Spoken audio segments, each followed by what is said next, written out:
Arrancamos el espacio Las Guarmis del Barrio. Nos interesa saber lo que ocurre en tu comunidad y narrar esas historias.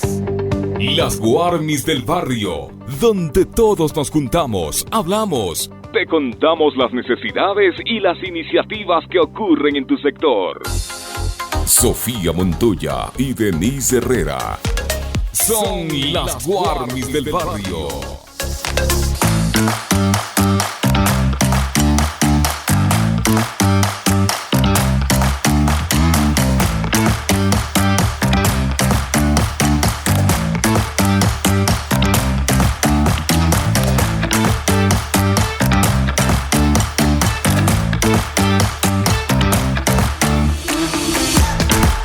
Al fin viernes, dicen. ¿Qué les parece, amigos, amigas? Esta semana ha sido cortita, no se quejen, por favor. Este viernes a darle con todo.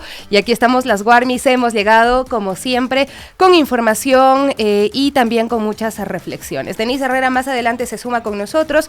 Ella está en la comunidad, donde están las Guarmis, sin duda, para conocer todas las inquietudes de los ciudadanos y ciudadanas de la capital y de la provincia de Pichincha. Son las 9:05.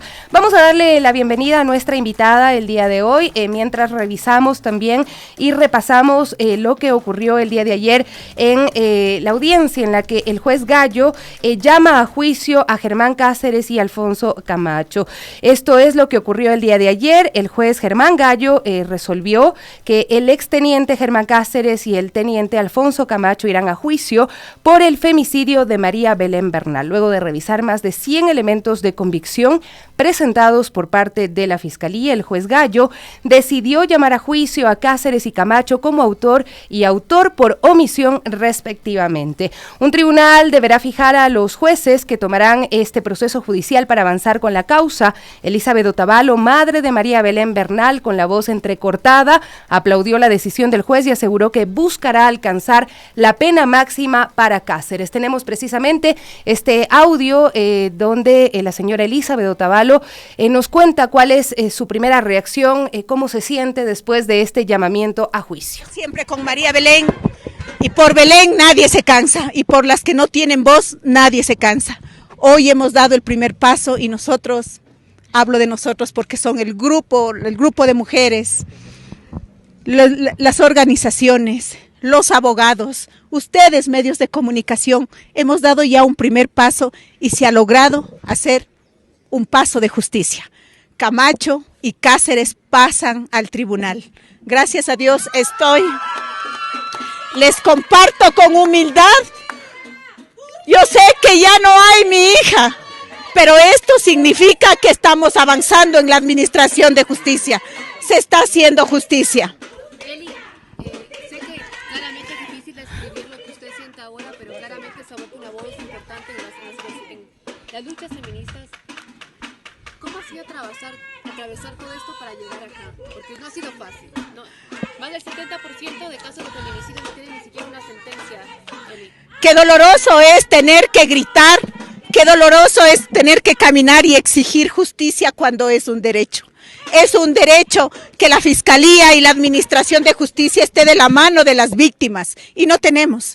Qué difícil es esperar que el Estado tenga o humillarnos al Estado para que nos dé lo que nos corresponde. Derechos, no tenemos derechos. Pues ahora se va a crear no solo derechos por María Belén Bernal, sino por esos cientos de casos de femicidio que ni siquiera... Otavalo, de verdad, pero ella está ahí siempre luchando, siempre alzando la voz a pesar de todo lo que recibe en contra, porque así como hay mucha gente que la apoya, muchas organizaciones que están junto a ella, también hay un montón de comentarios insensibles, sin ninguna empatía, que jamás se pondrían en los zapatos de una madre que ha perdido a su hija víctima de femicidio, porque creen quizá que están alejados de esta realidad, pero amigos, amigas, en nuestro país una mujer muere víctima de femicidio femicidio cada 24 horas y esa brecha se va cortando, porque hablábamos primero de 40 horas, después cada 28 horas y hoy estamos hablando de que en este país muere asesinada una mujer por una pareja, por alguien de confianza, cada 24 horas, 9:09. Y mientras tanto, veamos qué es lo que dice también la defensa de Elizabeth Otavalo, lo que se refirió el abogado con respecto a lo que esperan obtener en cuanto a la administración de justicia. Esta es la declaración del abogado de este caso. El señor juez ha aceptado la posición de la Fiscalía General del Estado, de la acusación particular, y ha decidido llamar a juicio tanto a Cáceres como a Camacho en calidad de autores del delito de femicidio. Obviamente, Cáceres en calidad de autor directo y Camacho en calidad de autor por omisión. Sí, efectivamente ha aceptado también las agravantes que hemos planteado. Entonces esperamos que efectivamente en la etapa de juzgamiento se le imponga la condena de 34 años con 8 meses a Cáceres, que es lo que jurídicamente procede, y en el caso del teniente Camacho, pues la pena es de 22 a 26 años de cárcel. Ahora, ¿qué hay que esperar? ¿Tiene que fijar la fecha de la audiencia del juicio? Sí, efectivamente, en este momento el caso deberá pasar a sorteo ante un tribunal penal y el tribunal en su momento deberá señalar día y hora a fin de que tenga lugar la audiencia de juzgamiento de estos dos ciudadanos, en donde deberán comparecer más de 150 testigos y peritos a rendir sus testimonios frente al tribunal penal. ¿Cuáles son estos elementos probatorios que presentó la Fiscalía? Bueno, efectivamente se ha logrado en primer lugar acreditar la existencia de un delito de femicidio. Ya tendremos más detalles de estos elementos que también se irán develando a lo largo de este juicio, ¿no? María Belén Bernal desapareció el 11 de septiembre de 2022. Su cuerpo fue hallado 10 días después en el cerro Casitagua. Su femicida Cáceres confesó el crimen cometido en la Escuela Superior de Policía, en donde era instructor.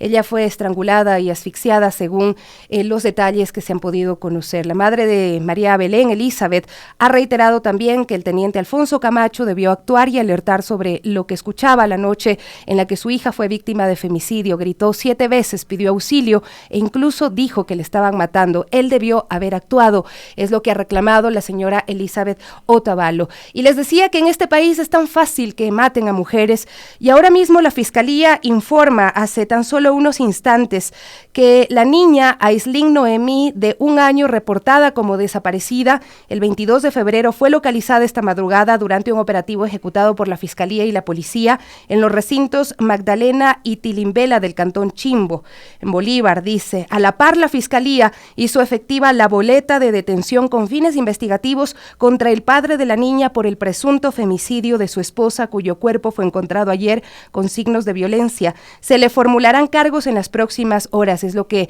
informa la Fiscalía. ¿Cómo duele este país? Solamente imaginar que esta niña no tendrá a su madre, a su respaldo, a su apoyo para crecer. De verdad debería dolernos a todos y a todas. Voy a darle la bienvenida a mi invitada del día de hoy.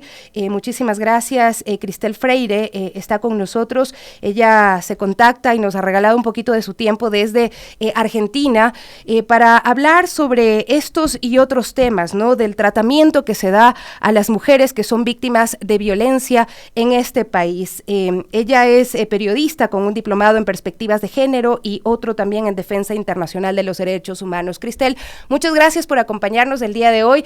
Es triste tener que empezar hablando de esto y contando a una nueva víctima de femicidio en nuestro país, en este Ecuador, que duele realmente muchísimo. Sí, he seguido el caso de María Belén y realmente es un caso muy doloroso, no solamente por ser símbolo de lo que pasa en nuestro país, que es un feminicidio cada 24 horas, sino porque estamos hablando de que sucedió en un sitio que debió ser seguro, digamos, rodeado de policías, rodeado de aparato estatal, y que sin embargo no hubo la respuesta que se tenía que haber dado, el auxilio que se le tenía que haber dado. Más bien hubo el encubrimiento de este femicidio y la ayuda, porque personalmente no creo que lo pudo haber hecho solo, sacar el cuerpo y arrojarlo. Entonces, es muy triste realmente el caso. Pero también nos habla un poco de la violencia institucional, de la violencia institucional del Estado hacia las mujeres. Parece que no pasa nada porque nadie dijo nada. eh, entonces es solo culpa del femicida. Sin Así embargo, es. estamos hablando de un Estado que no está presente, de una policía que no está presente, no me meto en peleas de pareja, por ejemplo, Ujú. y que se resuelvan ellos, y al final la mujer termina siendo asesinada y el Estado no se mete. Hay muchas mujeres que van y denuncian a su pareja por golpes y lo que reciben de parte de la policía o de quienes recibe la denuncia es: ¿qué hiciste para que pase esto? O no es para tanto, o minimizan. Es un poco parte de la Inclusive violencia en este caso, institucional. cuando tenemos ya una víctima, el caso de María Belén Bernal, hay gente que sigue diciendo fue un error, se le pasaron los tragos, se le fue la mano. Hay expresiones de este tipo o que dicen es solo un asesinato o es solo un femicidio, o le dicen a la señora Elizabeth, ya tienen al culpable encerrado, ¿qué más quiere? Y ayer la señora Elizabeth, con mucha lucidez en medio de su dolor, porque es increíble, yo a esta mujer la admiro muchísimo, porque cada vez que viene una entrevista ella parece muy, muy fuerte, y está muy fuerte al momento de hablar, de alzar su voz, pero antes y después de la entrevista ella se derrumba, porque cargar con ese dolor no es sencillo, ¿no? Pero ella está tan clara que ayer ha dicho, mi hija ya no está, María Belén no me la van a devolver, pero es un paso para que se haga justicia en este país, para que otras víctimas puedan tener este precedente y que se pueda realmente empezar a hablar de justicia en casos de femicidio en nuestro país, Cristel, porque habíamos revisado con abogados que es muy difícil además que estos casos se sancionen como femicidio, porque les cuesta mucho comprender esta figura y este poder que se ejerce desde determinadas personas, incluso desde el Estado, en contra de las mujeres, ¿no? Y estamos hablando de una revictimización de la madre de la persona que murió, porque ella se carga con el peso que debería tener realmente la fiscalía, que es la que debería haber luchado como luchó la madre de María Belén, por la justicia. Entonces hay como una revictimización porque esta señora carga sobre sí misma el peso de hacer justicia, cuando la justicia debería hacerse sola, debería funcionar el engranaje para que el femicidio no quede en el olvido. Sin embargo, conociendo cómo es la justicia en Ecuador y conociendo cómo actúa, sobre todo en el marco de un delito que se cometió en una institución policial, esta mujer tuvo que salir a presionar en medios, ante autoridades, para que el femicidio de su hija no quede en la nada.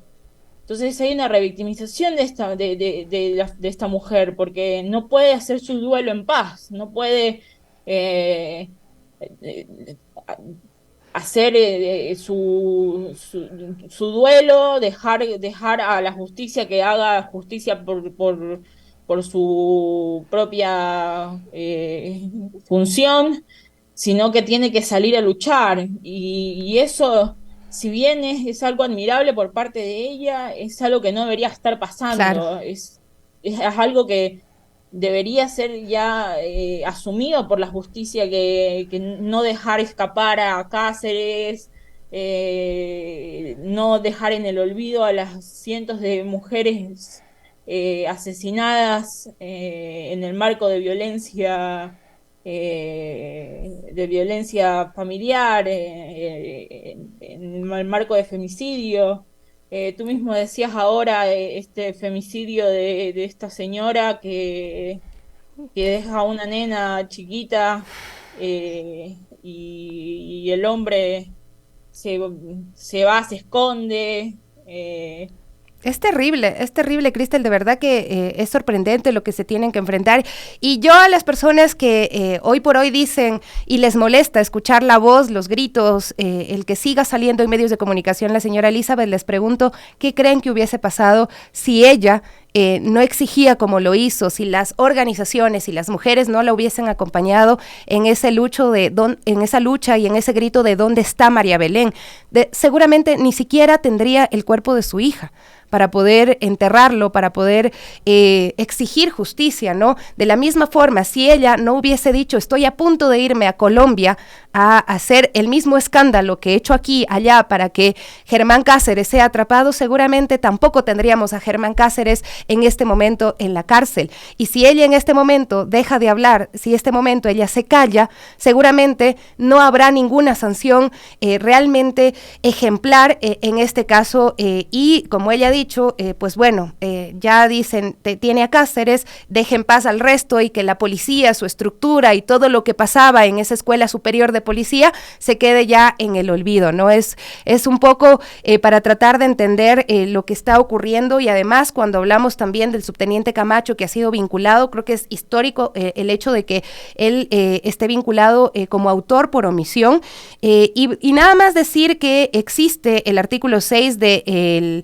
la ley del uso legítimo de la fuerza, que habla del deber de actuación de las servidoras y servidores, ¿no? Dice las servidoras y servidores de las entidades reguladas en esta ley, está la policía, están los militares, en atención a la naturaleza de sus facultades, funciones y deberes constitucionales y legales, están obligados a actuar a fin de precautelar la vida, la integridad de las personas, el ejercicio de los derechos y garantías constitucionales, el orden público y la seguridad integral. Cristel, te invito a escuchar a la abogada Mayra Tirira también, que nos hable precisamente de la omisión, del cuidado de no haber actuado cuando podía actuar, y no solamente cuando podía, sino cuando tenía la obligación de actuar. Vamos a escuchar a la abogada Tirira.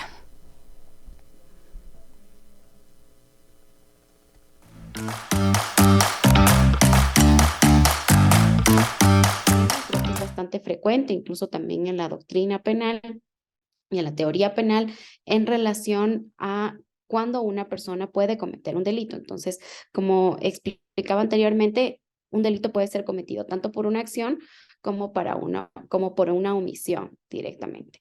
Ahora, ¿quiénes responden por este delito de omisión? Inicialmente responden por este delito de omisión de manera más grave una persona que tiene un rol que básicamente se llama como un rol de garante. En este caso, Camacho no solamente es un ciudadano cualquiera, ¿no? Si es que yo escucho que a mi vecina le están matando, yo como ciudadana tengo la responsabilidad de intentar como llamar a la policía, o sea, generar como alguna acción para socorrer. Esto es como un deber moral que tenemos todas las personas. En el caso de Camacho, él tiene un rol específico que es como un rol de garante. Este rol de garante le da una calidad diferente, ¿no? Se espera por parte de la sociedad, se espera directamente por parte de la propia institución que él pueda socorrer de una manera diferente, ¿no? Entonces, sobre él pesa de manera mucho más clara y mucho más fuerte esta omisión. Está Cristel, lo que dice la abogada también, y mira, hay muchos comentarios también a través de nuestras redes sociales, hay quienes tienen muchas inquietudes sobre este caso y nos dicen, saludos queridas Guarmis, nos dice, yo lo que tengo la curiosidad es de saber si el subteniente Camacho informó a su jefe de lo que sucedía, de lo que se conoce, sí informó, porque se lo pone a él como autor por omisión, y me parece que también la persona que recibió el reporte tenía algún tipo de responsabilidad. Eso es lo que nos dice nuestro amigo Henry. Luis Guerra nos dice, hay que erradicar las violencias estructurales en contra de las mujeres en el Ecuador, condenamos y repudiamos los femicidios y transfemicidios que son taras de un Estado-nación misógino y también xenófobo. También nos escribe Ramiro Herrera, un abrazo en este día. Y Jorge Eduardo también, bueno, nos habla, dice que la señal está llegando mal en un sector. En Conocoto, sí, en Conocoto. Bueno, muchas gracias a quienes nos están escribiendo y también nos comparten su opinión. sobre este caso, Cristel, porque claro, hay muchas dudas y esto es otro de los temas, ¿no? Que además hemos tenido como demasiada incertidumbre y demasiadas cosas, por ser un caso además muy mediático, que se han dicho y la mitad de ellas no sabemos si son verdad o no, y esto se teje también mucho en lo que se intenta poner esta carga sobre las mujeres, porque empezaron a circular en un comienzo, si recordamos, partes de salud falsos sobre la salud mental de Elizabeth, siempre culpando a la víctima, y eso es algo muy común que pasa en nuestro país. Siempre somos las culpables de lo que nos pasa. Por más malo que sea, siempre apuntan los dedos hacia nosotras, Cristel. Sí, acá en Argentina hay una ley que se llama Ley Micaela, que es una ley que capacita a todos los miembros del Estado sobre violencia de género, sobre temas de género, violencia institucional, etcétera. En algún momento yo conversé con alguna asesora asambleísta para promulgarlo en Ecuador, porque mucho de la violencia institucional hacia las mujeres viene por también ignorancia, ¿no? Se han criado como se han criado, y nosotros nos criamos en un contexto machista. Yo puedo ser feminista, soy feminista, sin embargo sé que tengo dejos machistas porque me crié en una sociedad machista, crecí en una sociedad machista. Y las personas que laburan en el Estado también tienen su perspectiva y su perspectiva machista, de que es preguntarle a la persona cuando viene a hacerte la denuncia, pero ¿qué hiciste tú para merecer eso? ¿Lo provocaste? ¿O no lo denuncias? ¿Piensa lo mejor? O cuando en ese momento lo que necesita es atención a la víctima, es atención psicológica, que sea escuchada, muchas veces un botón antipánico, pero no se da esto. Muchas mujeres se dicen no voy a denunciar si no pasa nada. Claro, claro. ¿Para qué voy a denunciar si la justicia no hace nada? Más bien me voy a revictimizar, voy a contar, voy a ser objeto de burlas, y al final se quedan con este dicho que para mí es horrible, que es los trapos sucios se lavan en casa, y se quedan con la violencia en la casa, porque eso es del ámbito de lo privado. Entonces, en el ámbito de lo privado se genera esta violencia, y de esta violencia, y en el ámbito de lo público no se puede decir porque hay estigma de que no es una familia feliz, hay estigma de que la mujer que hizo para merecer eso, que no está teniendo una vida como la que se supone debería tener, se cae el cuento de la familia perfecta, etcétera, etcétera. Entonces, como hay muy impuesto ese tema de la familia perfecta, de la familia feliz, y eso hace mucho daño, es un relato que hace mucho daño, porque cuando se habla de familias disfuncionales, dice la mía no es disfuncional. Cuando todas las familias son disfuncionales en general, todas las familias tienen problemas, siempre hay algo que pasa, siempre uno hace algo, o hay peleas, o hay otras formas de construir familias, o alguien de la familia migra, entonces se quedan los abuelos, entonces eso es como otro tipo de familia, etcétera, etcétera, pero y Cristel, pensando en lo que tú dices y en esto de lo difícil que es denunciar en nuestro país, imagínate esta escena, y voy a dar un giro a esta conversación en lo que ocurrió en Carnaval en nuestro país, ¿no? Se viralizaron muchas imágenes de mujeres en una tarima con espuma, algunas quitándose la ropa, pero hay una escena en particular que a nosotros nos ha llamado mucho la atención, y es una escena de una chica que está sobre un vehículo y que se ve que ella empieza a bailar, que empieza en una situación que, bueno, ella sabrá responder por qué no, pero hay un momento en el que la persona que está ahí le baja el calzón y ella se lo sube, intenta como que defenderse en ese momento. y todos empiezan a aplaudir a su alrededor y bueno, la situación es que él termina dominándola, ¿no? ¿Cómo esta mujer en este momento podría decir, me abusaron sexualmente, si le van a decir, pero tú le provocaste? Y nos vemos envueltos de nuevo en esta misma lógica y en esta misma dinámica de que siempre son las culpables las mujeres. Es que hay que tener en cuenta que el no, cuando es no, es no. Mi pareja me puede violar, sí. Mi esposo me puede violar, sí.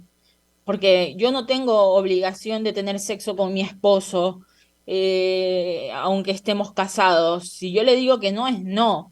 Entonces, yo puedo tener todo como yo, de hecho hice un tuit diciendo por qué se escandalizan por que la gente vive su vida sexual libremente, porque si tú vas al Carnaval de Río, probablemente veas a personas teniendo sexo, a mujeres sin blusa, mostrando las tetas, mostrando el trasero, etcétera, y es algo normal en Carnaval de Río.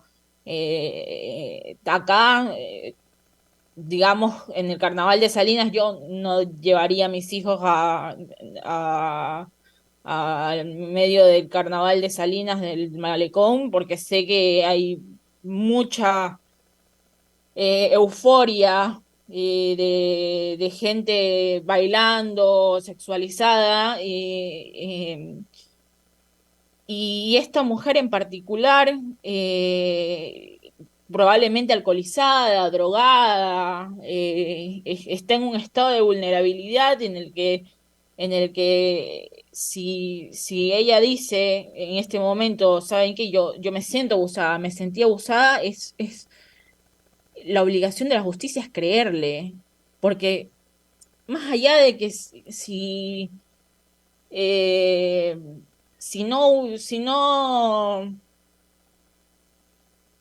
no se viera ella con la lucha, porque yo vi ese video y ella se ve como que sí, como que no, como que quiere pero no quiere. Ese quiere pero no quiere es un no, ¿me explico? Claro. Eso es un no. Es tan difícil entender esto del consentimiento en tiempos actuales, ¿no? Exactamente, es cuando si yo me puse a mí misma en una posición de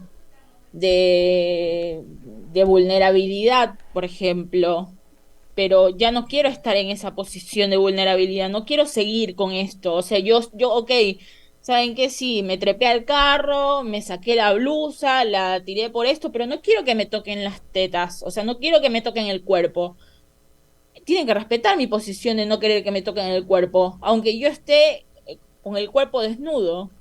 Es esta forma de ver del ecuatoriano promedio, de ver, si usa falda chica, entonces está provocando. Entonces yo me siento con el derecho de avanzar hacia ella porque ella se buscó esa nalgada porque está provocándome con su vestimenta. Uh-huh. Entonces, en lugar de enseñarle a los hombres a que no toquen, a promover el consentimiento, a respetar a las mujeres, se les enseña a las mujeres a no mostrar tanto. Así es. Entonces, sí. a ser más cuidadosas. Y yo, Cristel, ahí te digo, claro, a muchos...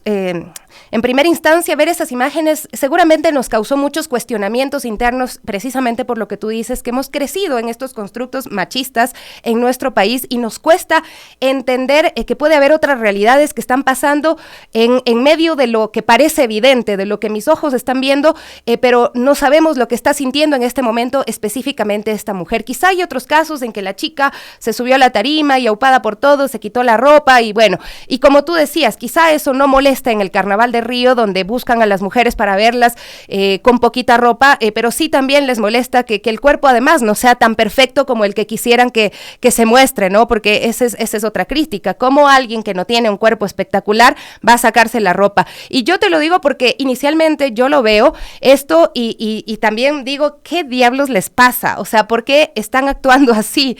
Y también me pregunto, y eso es un tema quizá para análisis psicológico, ¿cuál es el comportamiento en manada, el comportamiento comportamiento en colectivo que puede terminar en algunos casos en linchamientos, por ejemplo, cuando hay una euforia colectiva, ¿no? Y lo que vimos también, aparte, son imágenes en las que hubo gente que se salió tanto de control que empezó igual a jalar a gente que no quería jugar carnaval, a meterse en sus carros, a botarle su carro a una piscina, entre otras cosas, que ese tipo de comportamientos dentro de este contexto de violencia en el país también sí te preocupa muchísimo, ¿no? Sobre lo que estamos viviendo y cómo entenderlo, pero específicamente sobre cómo se ha juzgado a las mujeres, a mí me ha costado mucho procesarlo, y por eso cuando yo no puedo procesarlo, tengo que asumir quizá mi ignorancia y mis prejuicios y buscar a alguien que sí pueda entenderlos y sí pueda explicarlos, ¿no? Por eso yo te lo decía muy sinceramente, que a mí sí me causó una sensación quizá como ¿qué está pasando? Como de no entender, de mucha confusión, y te pedía tratar de explicarlo, de comentarlo un poco mejor con nuestra audiencia. Hay como varios ejes, ¿no? Está el eje de la sexualización, del comportamiento en manada, de la gente viviendo su sexualidad libremente, en medio de una festividad, una celebración. Está también el eje misógino, de mujeres que no quieren, que están en un estado vulnerable, ya sea de ebriedad o de drogadicción, pero no quieren ir más allá, y sin embargo se las obliga porque están dentro de un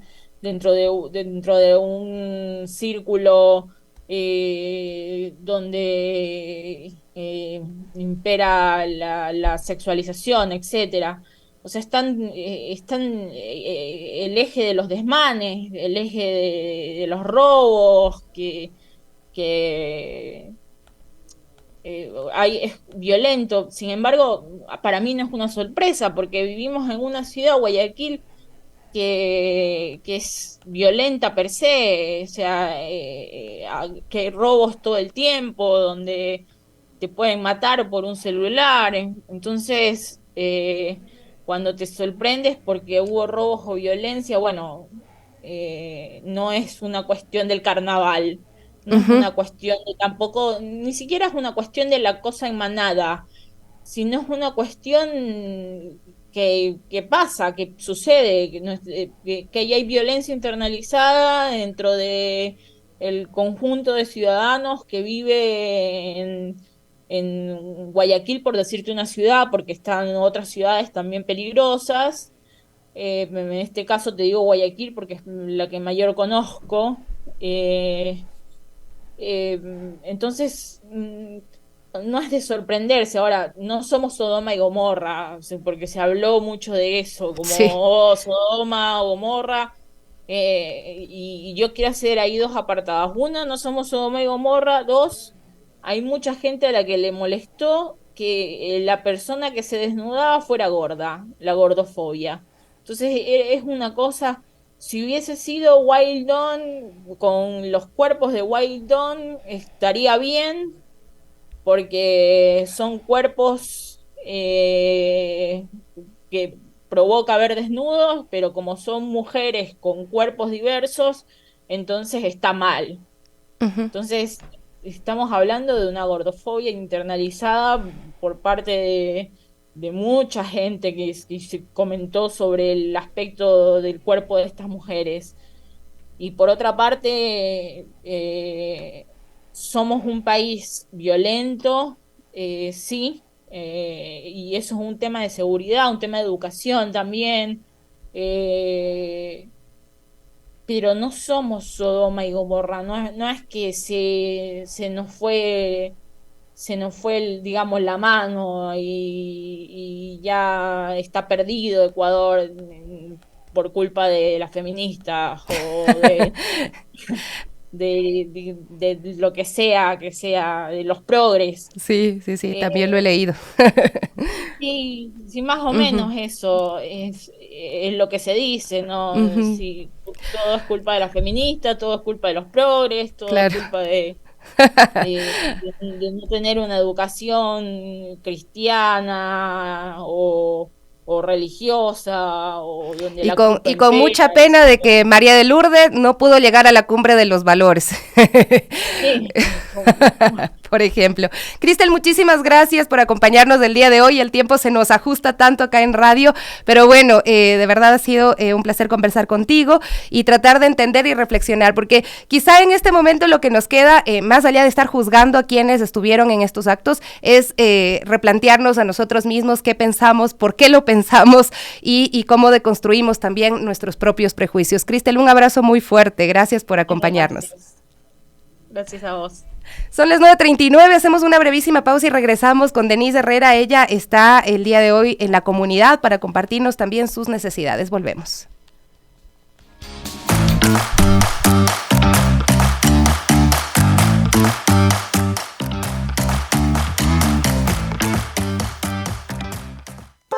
Inicio del espacio publicitario. Digitaxi, la app friendly con toda la ciudad. Sé friendly. Estamos siempre listos, en la calle o en la puerta de tu casa. Tú eliges cómo pagar. Tarjeta de crédito, tarjeta de débito o efectivo. Somos la única app integrada al 911 y con seguro de protección para nuestros clientes. Estamos más cerca y en todas partes. Busca tu color friendly. Descarga la app. Descúbrelo friendly.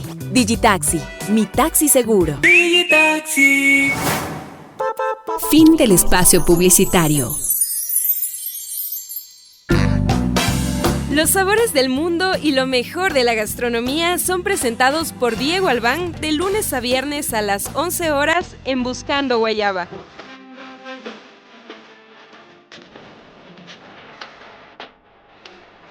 Recetas, secretos de cocina, nutrición, nuevos restaurantes, turismo y cócteles todos los días por Radio Pichincha, por la 95.3 FM y 94.5 al noroccidente de Pichincha. Buscando Guayaba. Radio Pichincha, siempre cerca de ti. Conéctate desde cualquier parte del mundo e infórmate las 24 horas del día. A través de nuestra nueva página web www.radiopichincha.com. www.radiopichincha.com. Noticias al minuto. Streaming de audio y video. Información de Pichincha, Ecuador y el mundo. No lo olvides. www.radiopichincha.com. Somos el otro relato. Las Guarmis del barrio te escuchan.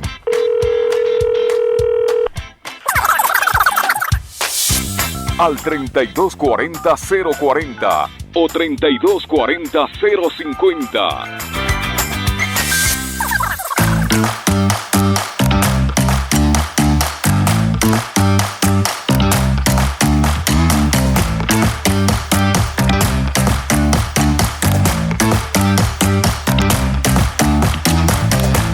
Con 41 minutos, bueno, estamos de regreso ya con la Deni Herrera, nuestra Guarmisuquita que hoy está en la comunidad precisamente para contarnos sus necesidades, la realidad que se vive en distintos sectores. Hay muchos mensajes con respecto al tema que estábamos hablando. Si nos da tiempo lo vamos a comentar o si no, lo dejamos para el lunes, así es que estén pendientes también el lunes de nuestro programa. Deni, ¿cómo estás?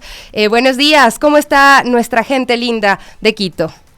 Hola, mi Sofi, qué gusto saludarles a toda la audiencia de Radio Pichincha y de las Guarmis, y también es importante sumarse a las reflexiones que trae las diferentes situaciones que ocurren en nuestro país. Y bueno, lo que nos ha hecho retornar también a este sector del sur de Quito, es donde ahora mismo me encuentro, en Luluncoto, es porque las denuncias de los ciudadanos siguen extendiéndose. Si bien nosotros les contábamos no hace muy lejano la situación que viven los perritos aquí, por ejemplo, comunitarios de la zona, que además habitan en la cancha barrial de este sector. Hay denuncias de maltrato, incluso de agresiones, etcétera.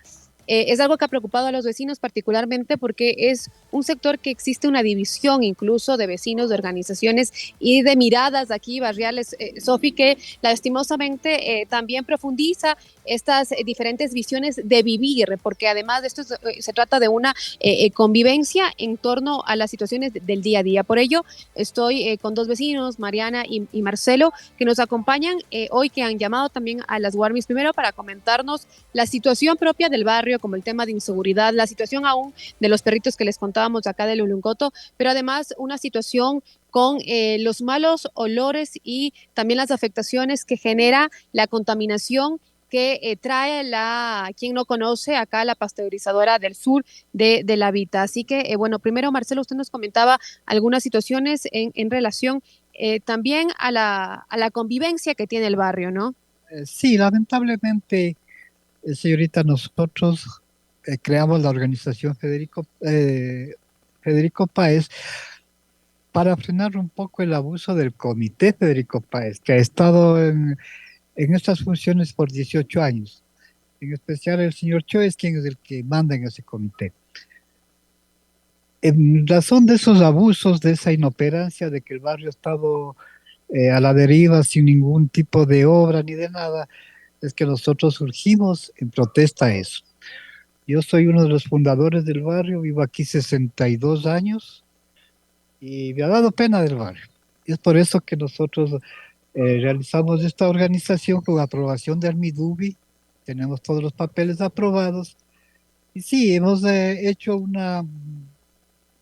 este llamado a ustedes y gracias por venir, desde luego, por una denuncia sobre los perritos comunitarios, que son maltratados, algunos han sido quemados, rotos las patitas, porque simplemente hacen bulla y le estorban el sueño al señor Choice. Esa es la realidad. Algo que a mí me gustaría contextualizar es, Sofi, que nosotros, ya la oportunidad que tuvimos de venir acá, yo hice el contacto con las autoridades del municipio y nuevamente la respuesta ha sido la misma, ¿no?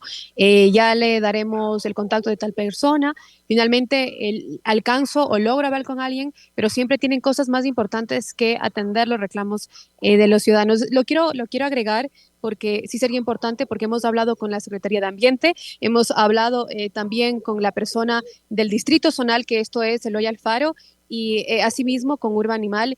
Y lo que me llamaba la atención es que los vecinos, si bien ya han presentado una primera denuncia en torno a los de los animales, aún, por ejemplo, también hay una preocupación por la inseguridad, también me comentaban. Sí, así es. Especialmente la inseguridad se da en la parte de acá del Trébol y del lado que da al Ministerio de Defensa. Ahí existen gente que en la noche, precisamente a lo que el semáforo se pone en rojo, asaltan a los carros, a las personas, a todos. Si usted se fija en la salida que da al Trébol, de aquí en la parte interna del barrio, ahí hay gente de raza negra y venezolanos que dan paso a los carros, en vez de ser de la policía. Y esa gente, con ese pretexto, roba aquí en el barrio, principalmente en el sector de acá abajo. Arriba tenemos el bosque. Ahí viven la gente delincuencial. Ellos viven en Pero bueno, ahí sí le voy a interrumpir solo porque independientemente si una persona es negra o su nacionalidad, no es el motivo tampoco, ¿no? Porque esos discursos son bastante preocupantes. A mí lo que me interesaría saber es particularmente qué asistencia o o de qué manera se organizan para el tema, para afrontar la inseguridad. Verá, lamentablemente en nuestro sector los límites es la quebrada, de ahí para acá. De la quebrada para arriba, el bosque que usted ve, eso pertenece a la zona de Monjes, al circuito Manuela Sáenz. Alguna vez estuvo aquí el coronel López, me parece que era el apellido, y nos dijo que para desalojar a esa gente de ahí, tendrían que hacer un operativo entre el circuito de allá y el circuito de acá, cosa que nunca se hizo ni nunca se hace. Es más, ¿Y por qué existe una división también de comitivas aquí? Ya le comenté, es precisamente para nosotros, para frenar el abuso, la despreocupación del barrio, la hegemonía de 18 años y que no se ha hecho nada en este barrio, ¿no? Entonces, aquí, por ejemplo, la casa barrial, ellos arrendaban el salón 60, $80, con 60 de garantía, las garantías no devolvían, y eso era hecho un desastre. Nosotros estamos hecho cargas ahora del salón de la Casa Barrial. Y nos hemos adecentado recientemente, pintamos, cambiamos cortinas, porque eran las originales de hace 53 años. Entonces, todo eso ha hecho que nos preocupe y... Ok. Muchísimas gracias, mi vecino Marcelo. Quisiera invitarla también a la vecina que pidió precisamente en la parte de atrás, entiendo, de la pasteurizadora.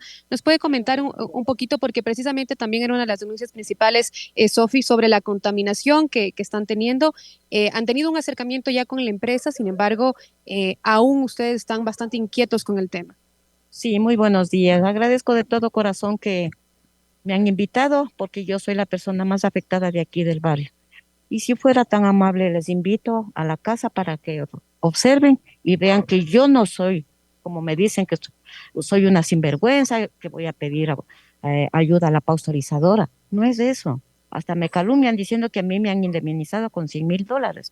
Dios le pague aquí a los de la directiva del barrio. Ellos me están ayudando. Son fieles testigos de lo que yo estoy pasando. Yo ya no vivo aquí en mi casa, porque yo vivo con contención, ¿cómo le puedo decir? Estoy con doctores ya, con psicólogos. Entonces, ¿qué es lo que me llama a mí la atención?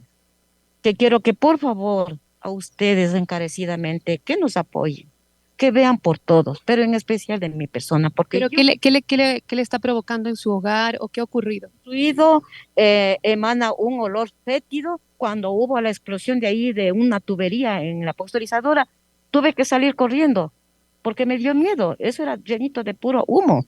Entonces, ¿qué me ocasionó a mí? Angustia, desesperación. Y por eso yo no puedo derrumbar mi casa porque no se puede vivir absolutamente. Vienen familiares, no, eso no queremos, dice.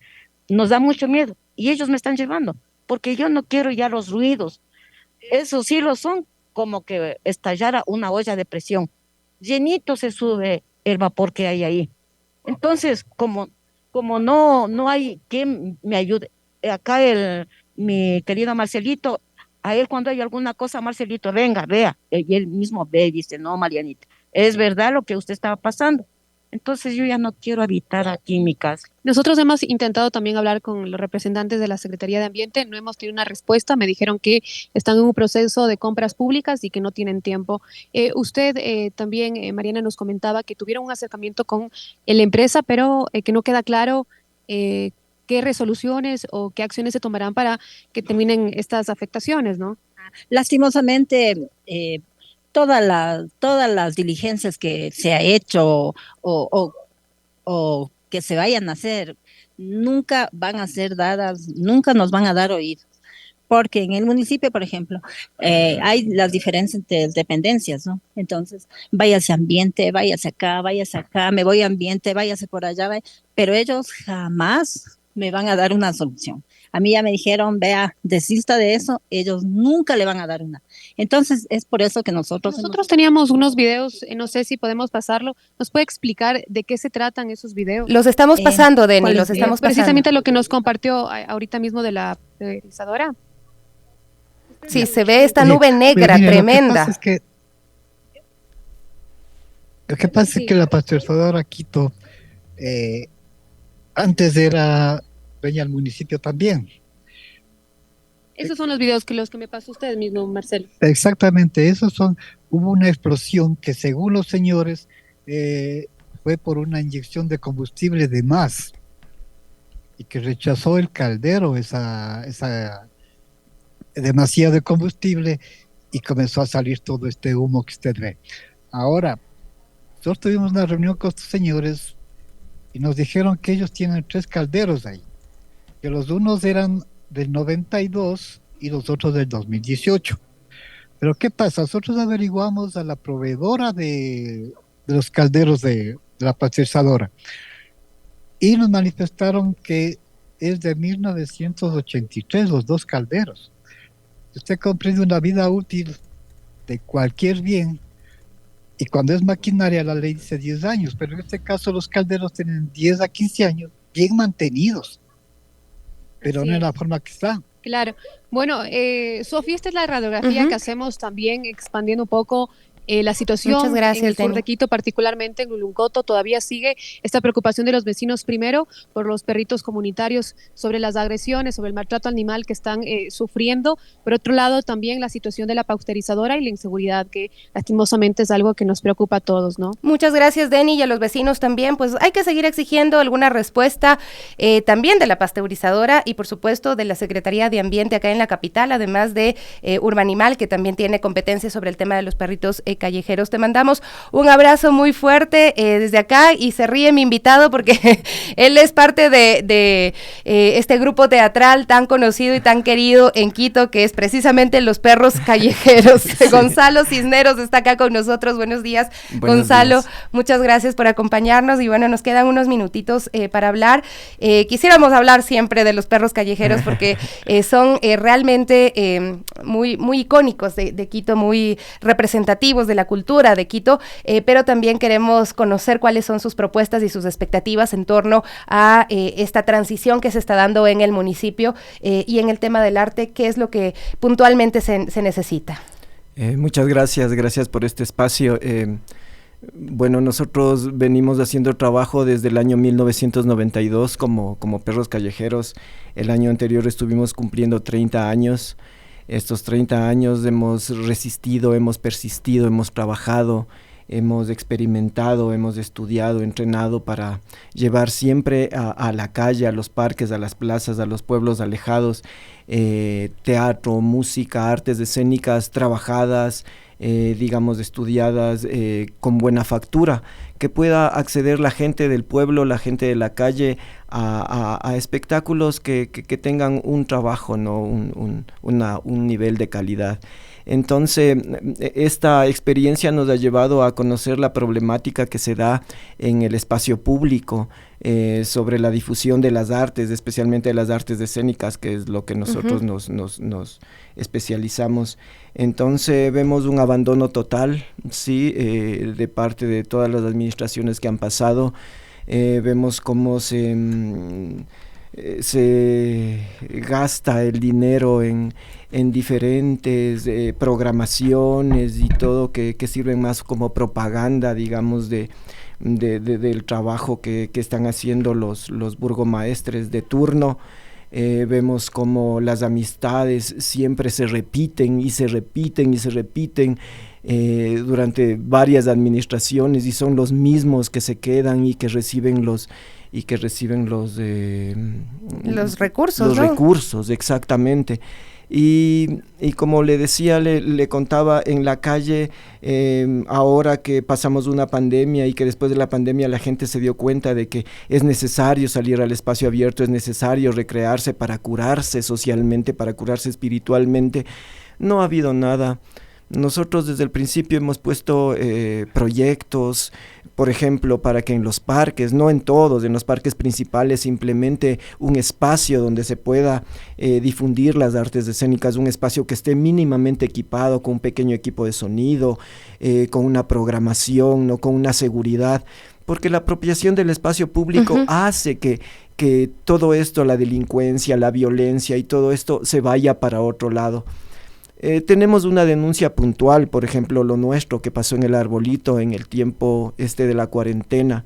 En el Parque El Arbolito tenemos desde el año 1997 un taller en el que hemos formado a un montón de gente, además de que tenemos un taller en el que se forma gente, ¿no? Jóvenes, hombres, mujeres, adultos también, y que algunos ya se han hecho profesionales y otros les sirve las artes escénicas, la práctica para el desarrollo de su persona, ¿no?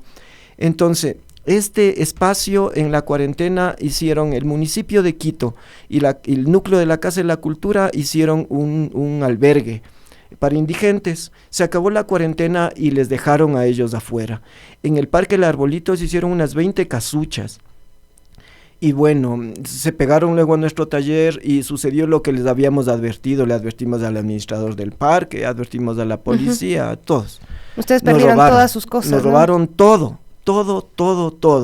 Luego en las averiguaciones y esto que hicimos en el municipio, que son los únicos que nos han dado una respuesta, pero solo una respuesta y ninguna solución, es que nos contaron que quedaron la gente que tenía problemas de violencia, problemas de consumo de drogas duras y problemas de delincuencia. A todos ellos les dejaron alrededor de nuestro taller y ellos se robaron todo.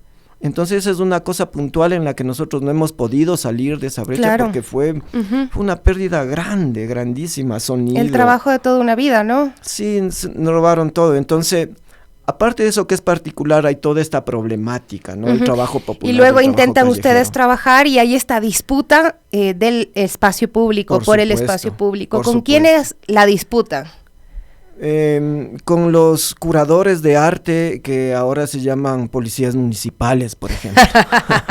Entonces, ellos te definen si es arte o no es arte, si puede estar o no puede estar. Por ejemplo, hace 2 semanas nosotros salimos los viernes, por si acaso hoy día salimos a la Plaza del Teatro al mediodía.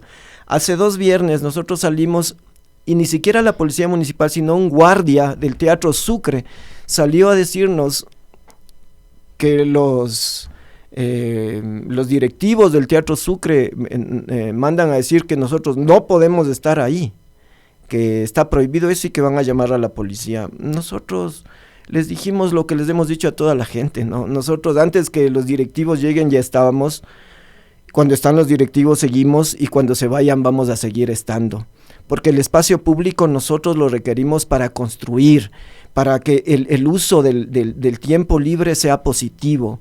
Entonces, todas estas cosas sirven para el pueblo mismo, para la gente, para el público, ¿no es cierto? Y nosotros lo hacemos sin ningún auspicio, somos independientes, autogestionados, y siempre nos toca concursar y siempre nos toca bregar para encontrar los fondos para que podamos hacer las cosas que hacemos. Tenemos festivales emblemáticos que los realizamos, como el Encuentro de Teatro, como el Rock Miñahui, como los Poetas de la Calle, obras para difundir en diferentes partes, y la problemática con los demás compañeros, ¿sí? Nuestros, que ya desde hace muchos años trabajamos en la calle y que no son tomados en cuenta. Entonces, todas estas cosas quisiéramos hablar nosotros con el señor alcalde electo, el señor Pavel Muñoz, y estamos en esa disposición, ¿no?, de nosotros con nuestra experiencia exponerle todo este tipo de problemáticas que existen, no solo de nuestro grupo, sino del colectivo, ¿no?, del trabajo artístico. Y ojalá se pueda dar esta interacción. Nosotros hemos insistido mucho que las nuevas autoridades tienen que escuchar y tienen que tener otra mirada de la ciudad, ¿no? Ojalá y realmente se pueda dar este encuentro y se pueda proponer que estos espacios vuelvan a ser de la gente, ¿no? Porque están solos, porque nos quejamos de que por ejemplo, la Plaza del Teatro está llena de personas que están en situación de calle, terrible, que hay drogadicción en estas zonas, que uno vea todo esto y se quede como impávido y no haga nada, pudiendo hacer algo, pudiendo hacer que este espacio sea alegre, sea un espacio de encuentro, pues realmente sí, yo creo que hay la necesidad de que se escuchen, ¿no? Muchas gracias, claro. Entonces hay diferentes posibilidades. En la Plaza del Teatro, como acaba de decir, está la Fundación Teatro Nacional Sucre, pero preguntémonos qué ha hecho la Fundación Teatro Nacional Sucre para sanear o para ayudar a la gente que está allá afuera, ¿no? Entonces para ellos la problemática es cerrar con vallas y eso cuando viene la gente de Jai a entrar al Teatro Sucre. Y la gente que está afuera y el pueblo y todos los fondos que reciben para trabajar para la otra gente. Entonces, sí, es profundo esto. Es bien dura la crítica que ustedes hacen, ¿no? Y es necesaria que se escuche. Es necesario, igual nosotros tener ese chance para hablar con los asesores o con el señor alcalde electo, Pavel. Muchas gracias, Gonzalo Cisneros. Tantos años haciendo arte, definitivamente se entiende sobre lo que estamos hablando acá con Gonzalo de los Perros Callejeros. Nos despedimos, amigos, un abrazo muy fuerte para ustedes desde las Guarmis hasta el día lunes. Gracias.